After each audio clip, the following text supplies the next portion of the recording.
Deus. Queridos, a paz do Senhor Jesus. Amém. Aleluia. Você que tem a sua Bíblia, por favor, ache nela carta do apóstolo Paulo aos Filipenses. Glória a Deus. Carta do apóstolo Paulo aos Filipenses, capítulo 3, por favor. Quando você for ler a sua Bíblia, eu preciso agradecer a Deus. Quero tributar a Deus toda a honra, toda a glória, agradecer ao meu Senhor pela sua graça, pela sua misericórdia, agradecer também a Deus pela vida do meu pastor José Francisco, que Deus abençoe o Senhor, agradecer a Deus pela vida da liderança da nossa cidade, como Valdenária, Marcos, muito obrigado pelo convite, que Deus abençoe vocês, meu querido irmão, que sempre está aí debaixo da potente mão de Deus nos conduzindo, eu agradeço a Deus pela vida dele, e o meu primo, irmão Ronaldo, também, por estar conosco. Queridos, quem encontrou, diga amém. Amém. Vamos ler versículo de número 20. Por favor, versículo de número 20 diz o texto: mas a nossa cidade está nos céus, onde também esperamos o Salvador, o Senhor Jesus Cristo. 21. Que transformará o nosso corpo abatido para ser conforme o seu corpo glorioso, segundo o seu eficaz poder de sujeitar também a si todas as coisas. Que você pode sentar dando glória a Deus. Queridos, eu hoje irei me deter apenas na palavra do Senhor. No dia 21 a 22. Eu preciso da atenção dos irmãos para uma exposição bíblica, irmão Gessé. Deus abençoe, Senhor. Amém. Para uma exposição bíblica, iniciando no versículo 1 para entender o texto que lemos. Queridos, para uma introdução clara, a carta do apóstolo Paulo para a igreja aos Filipenses, ela tem um objetivo claro, um propósito nítido ao ler. Como as demais cartas que o apóstolo Paulo escrevia, esta também tem um propósito. E eu preciso muito de sua atenção, porque a minha garganta está muito ruim. Mas vai dar certo em nome de Jesus. Ela tem um propósito como as demais cartas, e eu preciso usar alguns exemplos para você entender.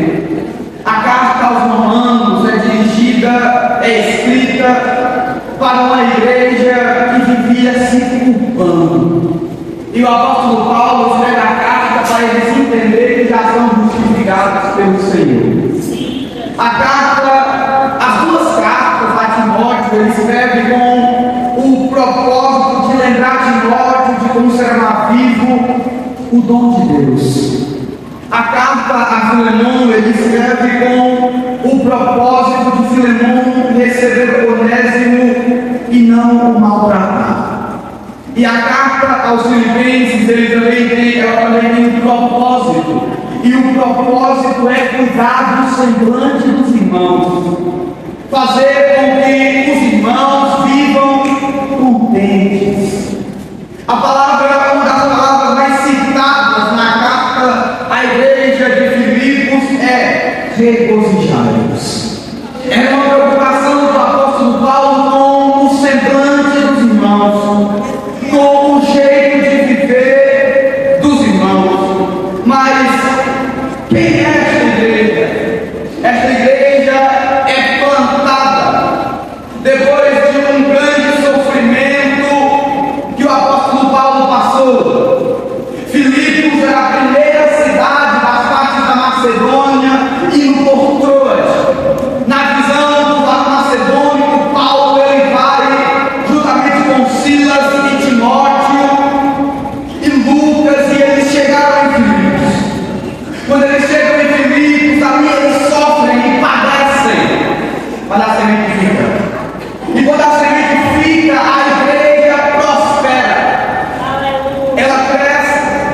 é estabelecida, é confirmada pela fé. A igreja é edificada. E agora, Paulo não é o tipo de líder que só cuida em um momento. Paulo é o líder que cuida tanto presente como ausente. E quando ele sempre estava se falando, se comunicando com os irmãos. Mas quando ele se ausentava, ele pegava a peninha dentro do cárcere e escrevia: regozijai-vos no Senhor. Gostaria que você entendesse a carta aos Filipenses, todas as vezes que leio, eu me constranjo. Ela é uma carta escrita com o objetivo de mostrar para nós, preste atenção nisso, que eu, você, nós não temos motivos de viver uma vida abatida. Glória a Deus. Como assim, irmão Wellington? O primeiro versículo nos fala isso. O apóstolo Paulo escreveu essa carta em um estado crítico. O apóstolo Paulo escreveu pedindo para que os irmãos se alegrassem enquanto ele sangrava. Como é que eu viverei uma vida triste se o maior mal que ele fez é uma gripe? Aí eu observo que o apóstolo Paulo ele está sofrendo, mas está convidando os irmãos a se alegrar. O versículo 1 diz: resta, irmãos meus, que vos regozijeis no Senhor. Não me aborreço de escrever-vos as mesmas coisas. Preste atenção. E é segurança para vós. Observe que o apóstolo Paulo notou que por muitas vezes ele estava falando essa expressão regozijai-vos. Os irmãos poderiam ler isso muito e começar a se incomodar. Uma coisa só. Aí Paulo diz: não me aborreço de escrever as mesmas coisas.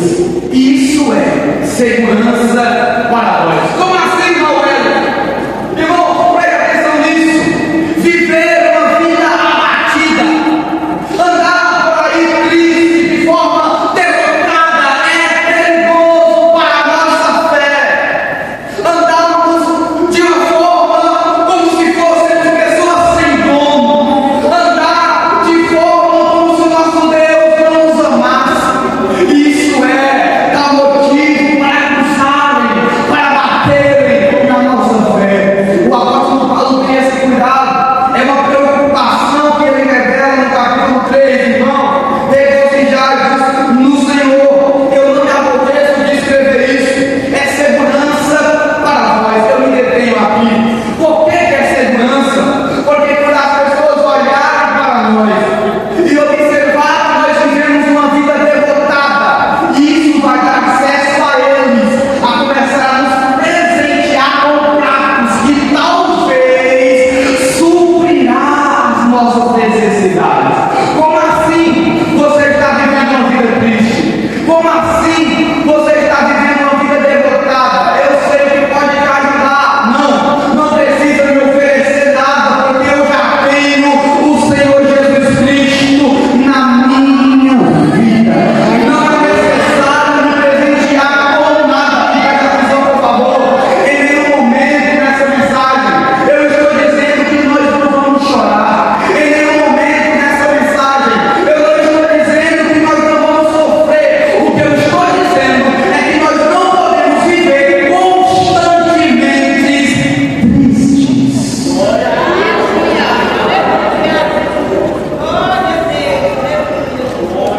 Aleluia. A alegria do Senhor é a nossa força. Glória a Deus. Agora me prove se existe dia ruim para Deus. Me prove se existe um dia mau para Deus. Não é porque existe não. Então se não existe, a alegria do Senhor é a nossa força. Constantemente. Você não tem motivos para parar. Você não tem motivos para desanimar. O Senhor é a tua força. Esse é o primeiro cuidado de Paulo no capítulo 3. E o segundo cuidado está no versículo 2. Guardai-vos dos cães, guardai-vos dos maus obreiros, guardai-vos da circuncisão. Preste atenção. A palavra guardar aqui traz o sentido de se preservar, se proteger.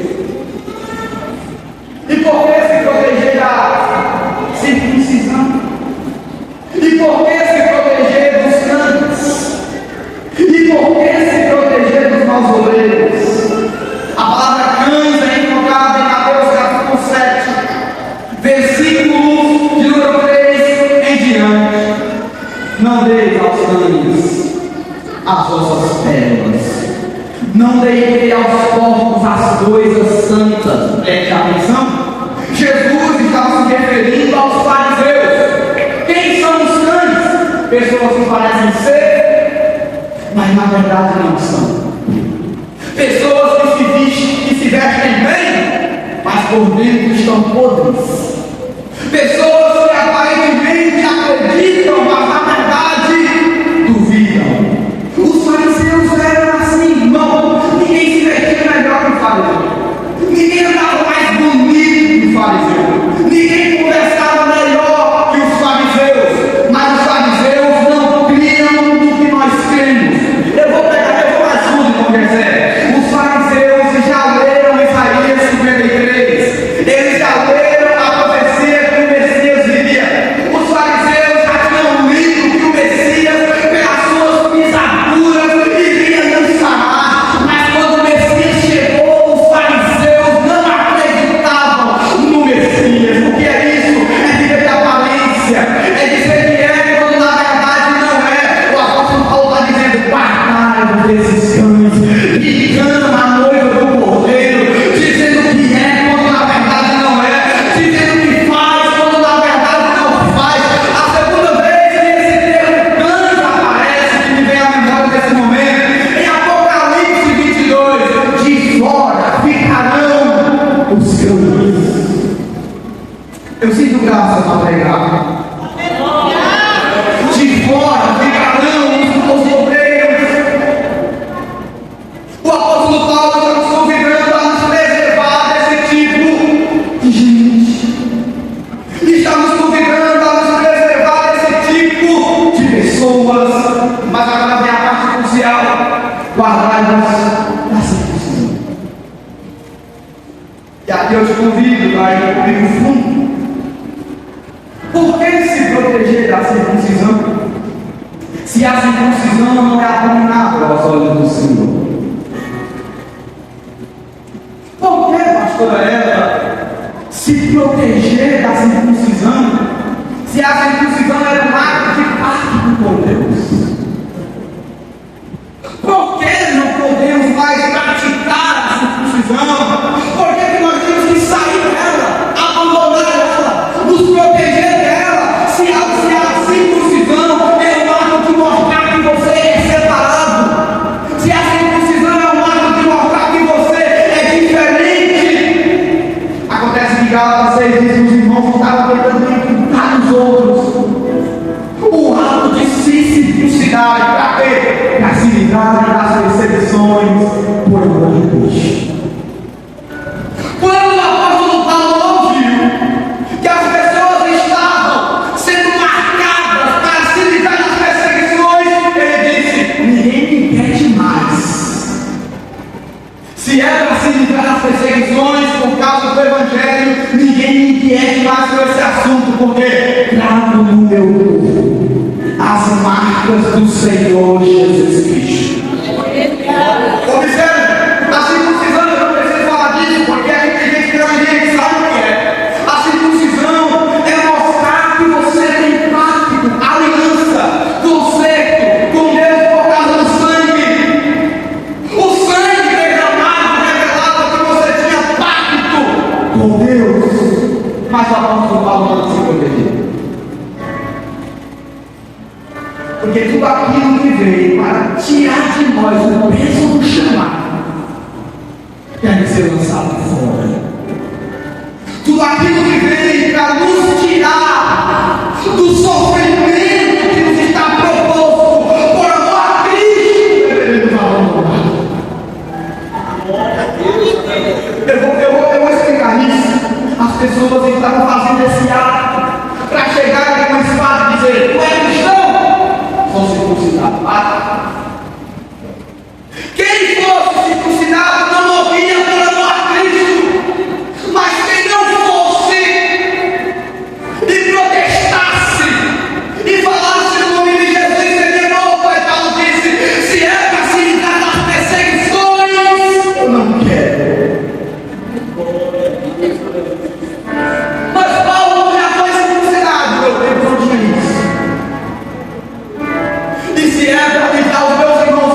Agora, irmão, o que é a circuncisão? A marca. A circuncisão é mostrar que nós somos diferentes. A circuncisão é ser separado. A circuncisão é mostrar que nós já temos uma marca. A circuncisão é mostrar que nós já fomos selados. Olha para mim, por favor. Olha para mim, por favor. Nós não precisamos mais da circuncisão. E ai daquele que trazer de volta os costumes judaicos. Ai daquele que trazer de volta para os nossos dias os costumes judaizantes. Porque no momento que nós trazemos de volta os costumes judaizantes, nós estamos tirando os méritos da cruz de Cristo. Parece que 3 pessoas entenderam, vou repetir. Quando nós trazemos as práticas judaizantes do Antigo Testamento de volta para dentro dos nossos cultos, nós estamos tirando os méritos do sofrimento de Jesus. E não era culto judaizante, eu falo agora. Irmão, pode ir. No culto judeu, no culto judaizante, tinha um negócio chamado Arca da Aliança. Sem a Arca da Aliança não tem culto. A Arca da Aliança representa conserto. Dentro do culto judaizante tem um negócio chamado pão da preposição. Se não tiver ele, não tem culto. Dentro do culto judaizante tem um negócio chamado véu. Dentro do culto judaizante tem a circuncisão. Dentro do culto judaizante tem um negócio chamado candelabro. Se não tiver ele, não tem culto. Aí eu pergunto trazer de volta. Olha para mim aqui, agora eu falo rasgado para você entender. Nós não precisamos mais dos costumes judaicos. Nós não precisamos mais de arca da aliança para adorar. O Espírito Santo já mora dentro de nós. Glória a Deus. Alguém entendeu? Vai de novo. Nós não precisamos mais de arca da aliança para fazer o nosso culto, porque o Espírito Santo já desceu e habita dentro da igreja. Nós não precisamos mais do pão da preposição, porque Jesus Cristo afirmou ser o pão da vida. Nós não precisamos mais do candelabro, porque ele mesmo afirmou ser a luz do mundo.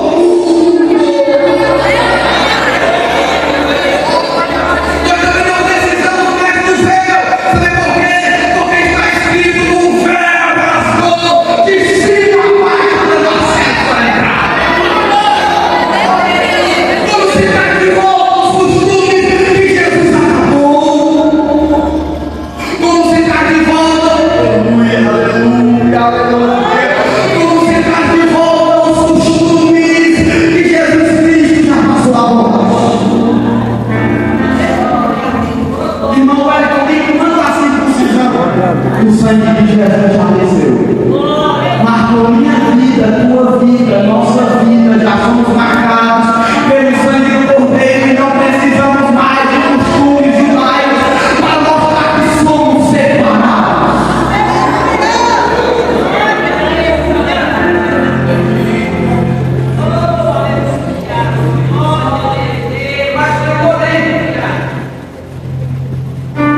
Não é todos que são separados. A separação somos nós. Agora, que servimos a Deus em Espírito. Glória a Deus, aleluia. E por que tem que ter essa observação aqui? Porque tem gente servindo dentro, mas não faz parte de nós. Não é o Espírito. Eles confiam na carne, diz o texto, e nos gloriamos em Jesus Cristo, e não confiamos na carne. Glória a Deus, aleluia. Entenda, jovem, você é marcado. Entenda, irmão, você é marcado.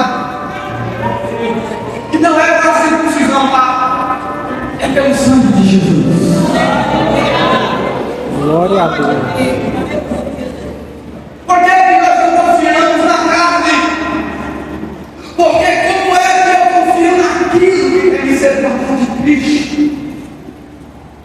E quando Paulo se refere a não confiar na carne, ele está falando de tudo aquilo que é orgulho. Ele está falando de tudo aquilo que quer causar separação entre Deus e homem. Romanos capítulo 7, ele fala muito sobre isso.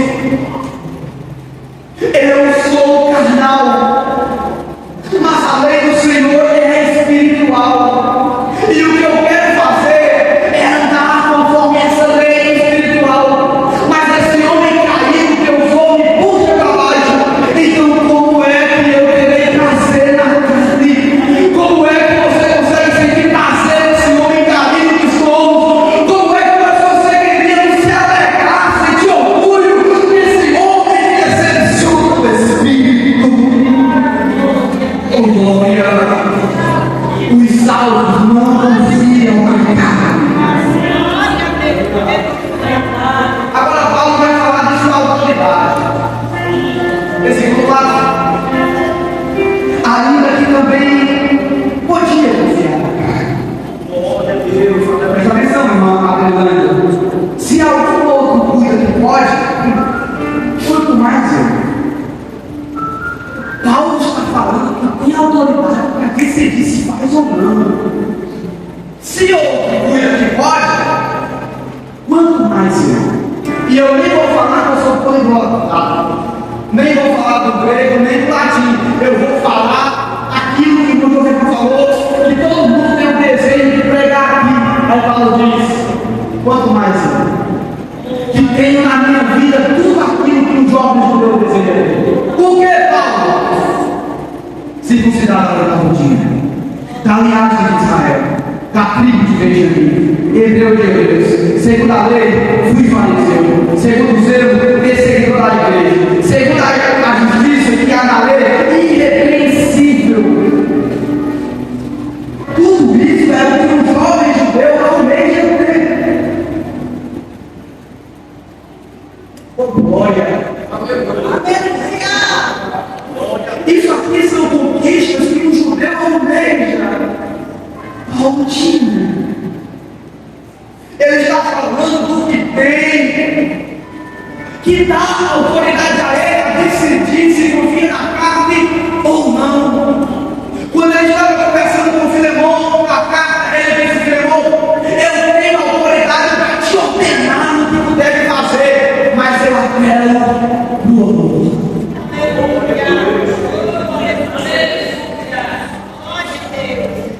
Eu tenho autoridade para decidir, porque tudo que um jovem judeu sonha em ser, eu sou. Mas, todavia, contudo, entretanto, o que para mim era ganho, considerei tudo perda por Cristo Jesus. Glória a Deus.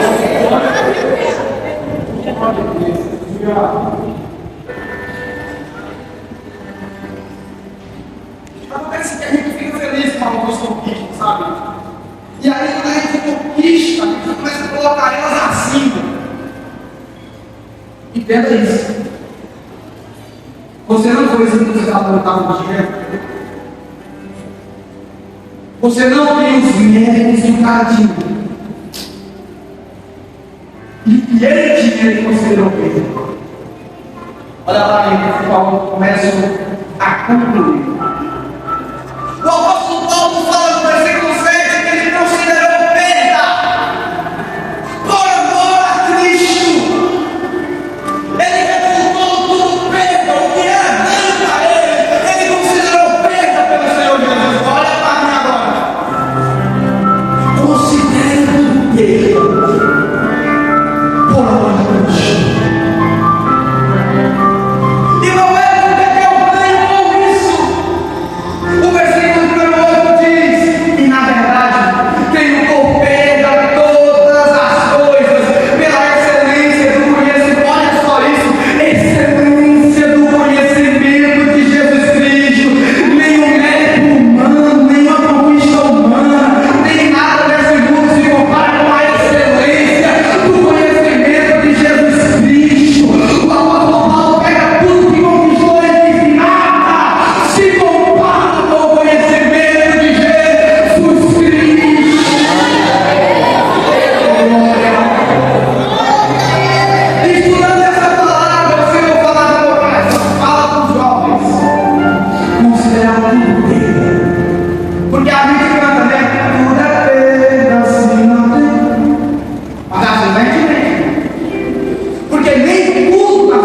considerado perda?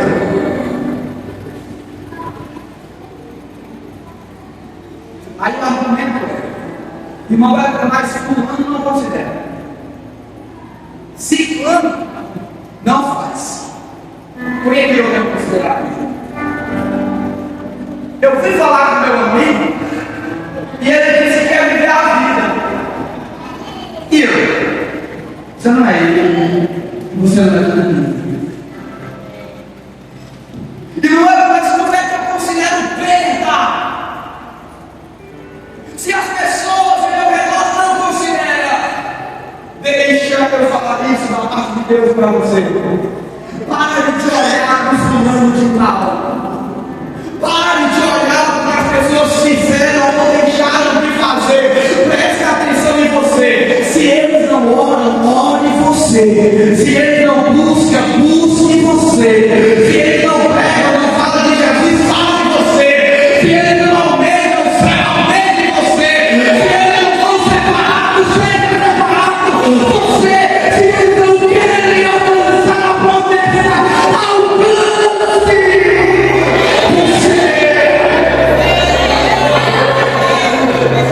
Essa noite eu ouvi que Deus vai considerar tudo perda pela excelência do Senhor Jesus. Abandone aquilo que te tira do céu. Abra mão, renuncie e se apegue ao conhecimento de Jesus.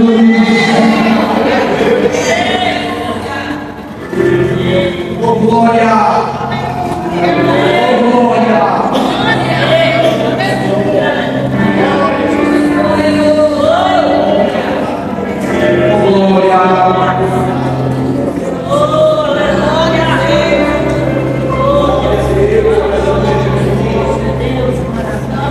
Eu estou falando de um cara, eu nem ia falar isso, mas metade da igreja perdoou, outros não. Eu estou lendo um texto que quem escreveu estudou o melhor a região. Eu estou falando de um texto que quem escreveu se comunicava com os reis, sabia falar com os teólogos, sabia falar com os filósofos. E quando ele falava com os filósofos, ele provava que Jesus era o Cristo. Preste atenção, irmão. Mas o cara, na primeira carta aos Coríntios, não precisa projetar, na primeira carta aos Coríntios, capítulo 2, ele diz: eu sei falar com sublimidade de palavras, mas quando chega em público, eu apelo para Jesus Cristo e esse crucificado. Deus um dia bateu em mim, porque eu chegava para pregar e começava a querer mostrar o que eu tinha aprendido, sabe? Queria mostrar o que eu sabia dentro das Escrituras. Aí Deus disse: não precisa disso. E se tu quiser tirar prova, abre o texto, Atos 13. Aquele a quem Deus ressuscitou depois dos mortos, nenhuma corrupção viu. Quando Paulo terminou de pregar essa mensagem, os judeus saíram de bico erguido, mas os gentios chegaram para ele e disseram: sabe o seguinte, pregue para nós de novo a mesma mensagem. Que mensagem? Jesus Cristo e esse crucificado. Glória a Deus.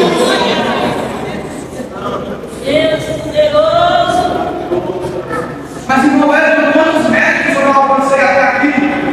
Eu não estou mandando você abandonar tudo. O que eu estou dizendo é para você abrir mão daquilo que te afasta do céu. O que eu estou dizendo, jovem, é para você deixar aquilo que te tira da comunhão com o Senhor. Quem ainda lembra do texto que lemos no início? Glória a Deus, aleluia, Jesus. Eu concluo agora. O apóstolo Paulo trouxe alguns conselhos nesse capítulo para os irmãos. O primeiro é: estejais alegres com o Senhor. O segundo foi: guardai-vos da circuncisão. O terceiro foi: considere tudo perda. Mas eu sei que você é curioso. Eu também sou. E eu perguntaria a Paulo: por que considera? versículo 20. Por que considerar perda? Porque aquilo que abre mão daquilo que não tira da comunhão do Senhor.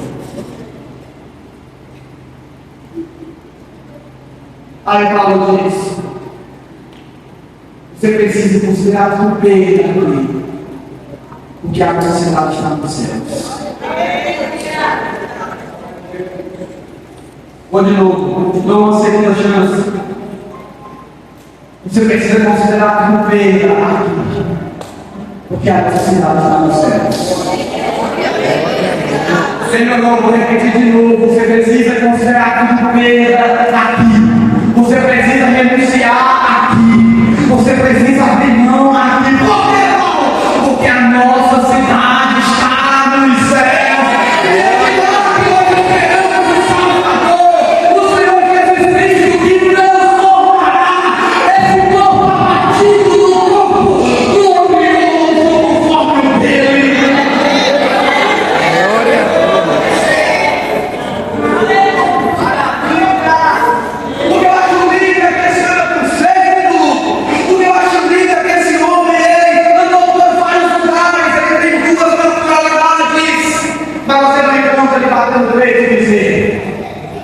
Eu sou de povo.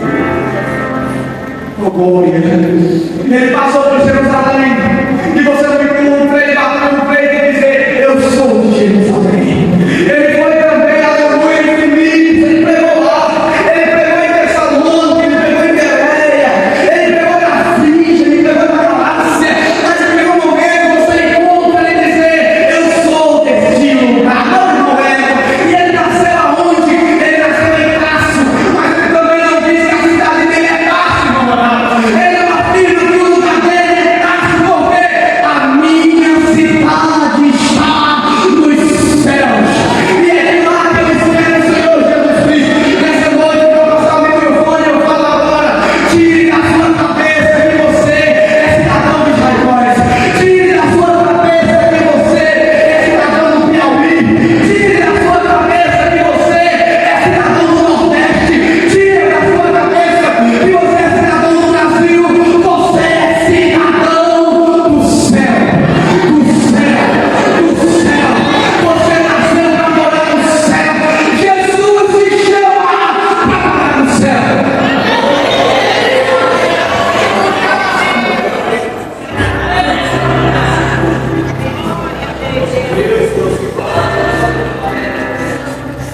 Glória a Deus, aleluia, Jesus.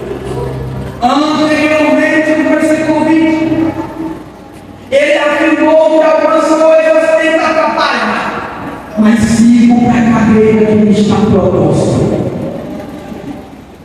O escritor aos Hebreus, no capítulo 6, diz: nós temos Moisés.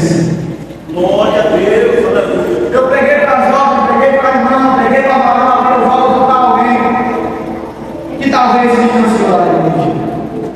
Em 4:25. Olha para mim. O escritor aos Hebreus fala sobre uma esperança de Deus. E ele, em seu texto, Hebreus, capítulo de número 20, perdão, capítulo número 6, versículo de número 17. E ele começa a dizer as seguintes palavras: há duas coisas importantes, e dentre elas é: Deus não pode mentir. Hebreus capítulo 6, versículo de número 17. Pelo que quero Deus mostrar mais abundantemente a imortalidade do seu conselho aos herdeiros da promessa, se interpôs com o juramento, para que por duas coisas imutáveis, nas quais é impossível que Deus minta, tenhamos a fim de consolação, nós que pomos o nosso refúgio em reter a esperança proposta, ao qual temos uma âncora da alma segura e firme, e que penetra até o interior do véu. Ei, você, daqui eu vou para casa. Daqui eu vou para casa. mas dessa terra eu vou ao céu. Eu tenho uma promessa, e eu li que é impossível que Deus minta. Aí alguém diz: não, o que Deus te prometeu se cumprirá. Mas não se prenda a promessa que você vai cantar por aí, pregar por aí. Não se turbe os seus corações. Creia em Deus, acreditando em mim. Agora, na casa do meu Pai há muitas graças. Voltarei, levarei vocês para que onde eu estiver, esteja mais vós também. É uma promessa. Glória a Deus. E é possível que Deus me. Ei, você! Vamos para o céu com nós. Aceite Jesus. Considere perda, porque a nossa cidade está nos céus. E Ele transformará o nosso corpo abatido para ser conforme o dele. Que Ele nos Deus abençoe.